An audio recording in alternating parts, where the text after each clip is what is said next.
Hello everyone. ನಾನಿವತ್ತು ಮಾಡ್ತಾ ಇರೋದು ಮೈಸೂರು ಬೋಂಡ ಮಾಡ್ತಾಯಿದ್ದೀನಿ. ಸೊ ನೀವು ಮೈಸೂರು ಬಜ್ಜಿ ಅಂತ ಕರಿತೀರೋ ಏನು ಬೋಂಡ ಅಂತ ಕರಿತೀರೋ ನೋಡಿ. ನಾನಂತೂ ಮೈಸೂರು ಬೋಂಡಾನೇ ಅಂತೀನಿ ಇದಕ್ಕೆ.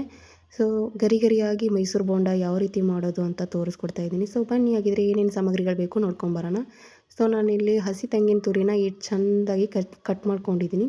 ಹಾಗೆ ಉಪ್ಪು, ಹಾಗೆ ಕೊತ್ತಂಬರಿ ಸೊಪ್ಪು, ಹಾಗೆ ಅಡುಗೆ ಸೋಡಾನ ತೊಗೊಂಡಿದ್ದೀನಿ.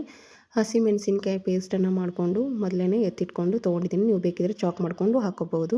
ಹಾಗೆ ನೆಕ್ಸ್ಟು 1 ಕಪ್ಪು ಹುಳಿ ಮೊಸರನ್ನು ತೊಗೊಂಡಿದ್ದೀನಿ. ಹಾಗೆ ಅದರ 1 ಕಪ್ಪು ಮೈದಾ ಹಿಟ್ಟನ್ನು ತೊಗೊಂಡಿದ್ದೀನಿ. ಸೊ ಜರಡಿ ಮಾಡ್ಕೊಳ್ಳೋಣ ಮೈದಾ ಹಿಟ್ಟು. ಇವಾಗ ಒಂದು ಬೌಲಲ್ಲಿ ಹಾಕ್ಕೊಂಡ್ಬಿಟ್ಟು ಜರಡಿ ಮಾಡ್ಕೊಳ್ಳೋಣ. ಯಾವುದೇ ಗಂಟುಗಳಿಲ್ಲದೆ ಜರಡಿ ಮಾಡ್ಕೊಳ್ಳೋಣ.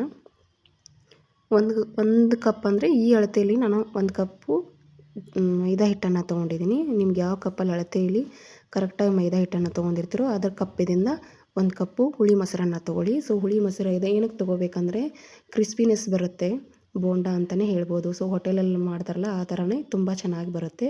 ಸೊ ಅಡುಗೆ ಸೋಡಾನ ಹಾಕ್ಕೋತಾ ಇದ್ದೀನಿ, ಅಂದರೆ ಬೇಕಿಂಗ್ ಸೋಡಾ. ರುಚಿಗೆ ತಕ್ಕಷ್ಟು ಉಪ್ಪನ್ನು ಹಾಕ್ಕೋತಾ ಇದ್ದೀನಿ. ಸ್ವಲ್ಪ ಡ್ರೈ ಮಿಕ್ಸನ್ನೇ ಮಾಡ್ಕೋಬೇಕು. ಈ ಥರ ಡ್ರೈ ಮಿಕ್ಸ್ ಮಾಡ್ಕೊಂಡ ನಂತರ ನಾವು ಅದಕ್ಕೇ ಹಸಿ ತೆಂಗಿನ ತುರಿನ ಈ ಥರ ಶೇಪಲ್ಲಿ, ಅಂದರೆ ಚಿಕ್ಕ ಚಿಕ್ಕದಾಗಿ ಕಟ್ ಮಾಡಿಕೊಂಡು ತೊಗೊಂಡಿದ್ದೀನಿ. ನಿಮ್ಗೆ ಯಾವ ಶೇಪ್ ಬೇಕೋ ಆ ಶೇಪ್ ನೋಡಿಕೊಂಡು ನೀವು ಕಟ್ ಮಾಡ್ಕೊಳ್ಳಿ. ಹಾಗೆ ನೆಕ್ಸ್ಟು ಹಸಿ ಮೆಣಸಿನ್ಕಾಯಿನ ಪೇಸ್ಟ್ ಮಾಡ್ಕೊಂಡಿದ್ದೀನಿ. ನಾನು ಇದರಲ್ಲೇ ಸ್ವಲ್ಪ ಜೀರಿಗೆನ ಹಾಕ್ಕೊಂಡು ಪೇಸ್ಟ್ ಮಾಡ್ಕೊಂಡಿದ್ದೀನಿ. ನೀವು ಬೇಕಿದ್ರೆ ಹಾಗೆ ಚಾಕ್ ಮಾಡಿಕೊಂಡು ಬಾಯಲ್ಲಿ ಕ್ರಿಸ್ಪಿನೆಸ್, ಅಂದರೆ ಬಾಯಲ್ಲಿ ಸ್ಪೈಸಿ ಥರ ಬೇಕಂದರೆ ಹಾಗೇನೂ ಮಾಡ್ಕೋಬೋದು. ಇಲ್ಲ ಮಕ್ಕಳು ತಿಂತಾರೆ ಅಂದರೆ ಸ್ವಲ್ಪ ಪೇಸ್ಟ್ ಮಾಡ್ಕೊಳ್ಳೇ ಹಾಕ್ಕೋಬೇಕಾಗತ್ತೆ. ನೆಕ್ಸ್ಟೇ ಹುಳಿ ಮೊಸರನ್ನು ತೊಗೊಂಡಿದ್ದೀನಿ. ಸ್ವಲ್ಪನೇ ಹಾಕೋತಾ ಇದ್ದೀನಿ. ಹಾಕ್ಕೊಂಡ್ಬಿಟ್ಟು ಮಿಕ್ಸ್ ಮಾಡ್ಕೊಳ್ಳೋಣ. ಜಾಸ್ತಿನೇ ಮೊಸರು ಬೇಕಾಗುತ್ತೆ ಇದಕ್ಕೆ, ಮೊಸರಿಂದನೇ ಮಿಕ್ಸ್ ಮಾಡ್ಕೊಳ್ಬೇಕಾಗತ್ತೆ. ಸೊ ನೆಕ್ಸ್ಟು ನನಗೆ ಇನ್ನೊಂದು ಸ್ವಲ್ಪ ಮೊಸರು ಬೇಕಾಗುತ್ತೆ. ಸೊ ನಾನು ಇನ್ನೂ ಇರೋದನ್ನು ಮೊಸರು ಕೂಡ ಇದಕ್ಕೆ ಹಾಕೋತಾ ಇದ್ದೀನಿ. ಇವಾಗ ನೋಡಿ, ಇದನ್ನೆಲ್ಲನೂ ಮೊಸರನ್ನ ಹಾಕ್ಕೊಂಡು ಬಿಡೋಣ. ಇವಾಗ ನೋಡ್ಕೊಂಡು ಹಾಕ್ಕೊಳ್ಳಿ ಮೊಸರು. ಸೋಡಾನು ಹಾಕಿರ್ತೀವಲ್ಲ, ಹಾಗೆ ಕ್ರಿಸ್ಪಿನೆಸ್ ಬರುತ್ತೆ. ಅದಕ್ಕೋಸ್ಕರ ನೋಡಿಕೊಂಡು ನೀವು ಮೊಸರನ್ನು ಹಾಕ್ಕೊಳ್ಳಿ. ಚೆನ್ನಾಗಿ ಮಿಕ್ಸ್ ಮಾಡ್ಕೊಂಡ ನಂತರ ಇನ್ನು ಸ್ವಲ್ಪನೇ ನೀರು ಹಾಕ್ಕೋತಾ ಇದ್ದೀನಿ. ತುಂಬ ಹಾಕೋಬೇಡಿ, ನೀರು ಹಾಕೋದ್ರಿಂದ ಚೆನ್ನಾಗಿ ಬರೋಲ್ಲ. ಸೊ ಅದಕ್ಕೋಸ್ಕರ ಸ್ವಲ್ಪ ಕೊತ್ತಂಬರಿ ಸೊಪ್ಪನ್ನು ಹಾಕ್ಕೋತಾ ಇದ್ದೀನಿ. ಹಾಕ್ಕೊಂಡ್ಬಿಟ್ಟು ಚೆನ್ನಾಗಿ ಮಿಕ್ಸ್ ಮಾಡ್ಕೊಳ್ಳೋಣ. ಹಾಗೆ ಇನ್ನೂ ಯಾರು ನನ್ನ ಚಾನಲ್ನ ಸಬ್ಸ್ಕ್ರೈಬ್ ಮಾಡಿಲ್ಲ, ಸೊ ಬೇಗ ಸಬ್ಸ್ಕ್ರೈಬ್ ಮಾಡಿ. ಹಾಗೆ ಬೆಲ್ ಐಕಾನನ್ನು ಕ್ಲಿಕ್ ಮಾಡಿ. ಈ ಥರ ಮಿಕ್ಸ್ ಮಾಡಿಕೊಂಡು ಒಂದು ಸ್ವಲ್ಪ ಈ ಥರನೇ ಮಿಕ್ಸ್ ಮಾಡ್ಕೊಳ್ಳಿ, ಯಾಕಂದರೆ ಚೆನ್ನಾಗಿ ಗರಿಯಾಗಿ ಬರುತ್ತೆ.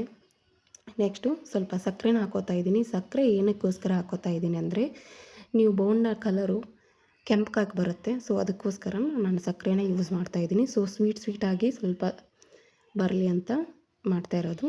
ಸೊ ಒಂದು 10 to 15 ಮಿನಿಟ್ಸ್ ಅದನ್ನು ಸೈಡಲ್ಲಿ ಇಟ್ಬಿಟ್ಟು ಎಣ್ಣೆ ಕಾಯೋಕ್ಕಿಡ್ತಾಯಿದ್ದೀನಿ. ಸೊ ಎಣ್ಣೆ ಕಾಯೋವರೆಗೂ ಇದು 10 to 20 ಮಿನಿಟ್ಸ್ ಆವಾಗ ನೆನೆದಿರುತ್ತೆ ಹಿಟ್ಟು. ಸೊ ಎಣ್ಣೆನೂ ಕೂಡ ಕಾಯುತ್ತೆ ನಮ್ಮದು. ಸೊ ಎಣ್ಣೆ ಕಾದ ನಂತರ ನಾವು ಬೋಂಡನ ಬಿಡಬೇಕಾಗತ್ತೆ. ಸೊ ಎಣ್ಣೆ ಕಾದಿದೆ ಇಲ್ಲ ಅಂತ ಸ್ವಲ್ಪ ಹಿಟ್ಬಿಟ್ಟು ನೋಡ್ತಾ ಇದ್ದೀನಿ.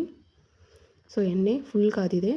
ಫುಲ್ ಕಾದ ನಂತರನೇ ನಾವು ಬೋಂಡನ ಯಾವ ಶೇಪಲ್ಲಿ ಬೇಕೋ ಆ ಶೇಪಲ್ಲಿ ಬಿಟ್ಕೊಳ್ಳೋಣ. ಅಂದರೆ ನಿಮ್ಗೆ ಚಿಕ್ಕದು ಬೇಕಾದರೆ ಚಿಕ್ಕಾಗಿ ಬಿಟ್ಕೊಳ್ಳಿ, ಇಲ್ಲ ಸ್ವಲ್ಪ ದೊಡ್ಡದಾಗಿ ಬೇಕಾಗಿದ್ರೆ ದೊಡ್ಡದಾಗಿ ಹಾಕ್ಕೊಳ್ಳಿ ಅಂತ ಹೇಳ್ತಾ ಇದ್ದೀನಿ. ಸ್ವಲ್ಪ ಎಣ್ಣೆಲಿ ಬಿಟ್ಕೊಳ್ಳಿ, ಸ್ವಲ್ಪ ದೊಡ್ಡದಾಗತ್ತೆ ಅದಕ್ಕೋಸ್ಕರ ಸ್ವಲ್ಪ ಸ್ಪೇಸ್ ಇರಲಿ, ಬೋಂಡ ಬಿಟ್ಕೊಳ್ಳಿ.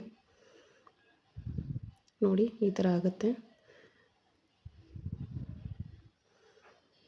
ಸಕ್ಕರೆನ ಯೂಸ್ ಮಾಡಿ, ಯಾಕಂದರೆ ಮೈಸೂರು ಬೋಂಡ ಮಾಡ್ತಾಯಿದ್ರೆ ಸ್ವಲ್ಪ ಸಕ್ಕರೆ ಬೇಕಾಗುತ್ತೆ. ಸೊ ಸಕ್ಕರೆನ ಯೂಸ್ ಮಾಡ್ಕೊಳ್ಳಿ. ಈ ಥರ ಕರಿದು ಎಣ್ಣೆಯಲ್ಲಿ ಚೆನ್ನಾಗಿ ಕರಿಬೇಕು. ಸೊ ಇವಾಗ ಬೇಸಿಗೆಗಾಲ ಮುಗೀತಲ್ವ, ನೆಕ್ಸ್ಟು ಬರೋದು ಮಳೆಗಾಲ ಅಲ್ವಾ. ಸೊ ಮಳೆಗಾಲ ಸ್ಟಾರ್ಟ್ ಆಯ್ತಂದರೆ ಯಾರಿಗೆಲ್ಲ ಇಷ್ಟ ಇಲ್ಲ ಬೋಂಡ, ಎಲ್ರಿಗೂ ಇಷ್ಟ ಅಲ್ವಾ. ಸೊ ಮಳೆ ಬರ್ತಾಯಿದ್ರೆ ಟೀ ಜೊತೆನೋ ಅಥವಾ ಬೆಳಗ್ಗೆ ಟಿಫನ್ ಜೊತೆನೋ ತಿನ್ನೋದಕ್ಕೆ ಸಖತ್ತಾಗಿರುತ್ತೆ. ಸೊ ಟೀ ಜೊತೆ ಅಂತೂ ಒಳ್ಳೆ ಕಾಂಬಿನೇಷನ್ ಅಂತ ಹೇಳ್ಬೋದು. ಮಳೆಗಾಲದಲ್ಲಿ ಬಿಸಿ ಬಿಸಿ ಬೋಂಡ ಟೀ ಜೊತೆ ಒಳ್ಳೆ ಕಾಂಬಿನೇಷನ್ ಆಗುತ್ತೆ. ಬೋಂಡ ಅಥವಾ ಬಜ್ಜಿ ಅಥವಾ ಆಯಿಲಿ ಐಟಮ್ ಯಾವುದೇ ಇರಲಿ, ಮಾಡಿದ್ರೆ ಸ್ವಲ್ಪ ಪ್ಲೇಟ್ ಮೇಲೆ ಟಿಶ್ಯೂ ಪೇಪರನ್ನು ಇಟ್ಟು ಟಿಶ್ಯೂ ಪೇಪರಲ್ಲಿ ಈ ಬಜ್ಜಿ ಆಗಲಿ ಬೋಂಡ ಆಗಲಿ ಆಯಿಲಿ ಪದಾರ್ಥ ಯಾವುದೇ ಇರಲಿ, ಸೊ ಅದನ್ನು ರೆಸಿಪಿಯಾಗಿ ನೀವು ಮಾಡಿದರೆ ಸ್ವಲ್ಪ ಟಿಶ್ಯೂ ಪೇಪರ್ ಮೇಲೇ ಇಡಿ. ಸೊ ಆಯಿಲಿ ಫುಡ್ಡನ್ನು ಮಕ್ಕಳಿಗೆ ಕೊಡ್ತಾಯಿದ್ರೆ ನಾನು ಒಂದು ಒಳ್ಳೆ ಟಿಪ್ಸ್ ಹೇಳ್ತೀನಿ. ಕೊಟ್ಟ ನಂತರ ಅವ್ರಿಗೆ ತಣ್ಣೀರು ಅಥವಾ ನಾರ್ಮಲ್ ನೀರನ್ನು ಕೊಡಬೇಡಿ, ಸ್ವಲ್ಪ ಕಾಯಿ ಸಾರಿಸಿದ್ದು ಸ್ವಲ್ಪ ಗರಮ್ ಆಗಿರೋ ನೀರನ್ನು ಕೊಡಿ ಅಂತ ಹೇಳ್ತೀನಿ. ಸೊ ಹಾಗೆ ನಮ್ಮದು ಮೈಸೂರು ಬೋಂಡ ರೆಡಿ ಆಯ್ತಲ್ವ. ಸೊ ನೀವು ಇದೇ ರೀತಿ ಟ್ರೈ ಮಾಡ್ತೀರಲ್ಲ, ನಿಮಗೂ ಇಷ್ಟ ಆದರೆ ನಿಮಗೆ ಯಾವ ಥರ ಬೋಂಡ ಗೊತ್ತಿದ್ರೆ ಸೊ ಕಮೆಂಟ್ ಮಾಡಿ. Thank you. ನೆಕ್ಸ್ಟ್ ವಿಡಿಯೋದಲ್ಲಿ ಸಿಗೋಣ.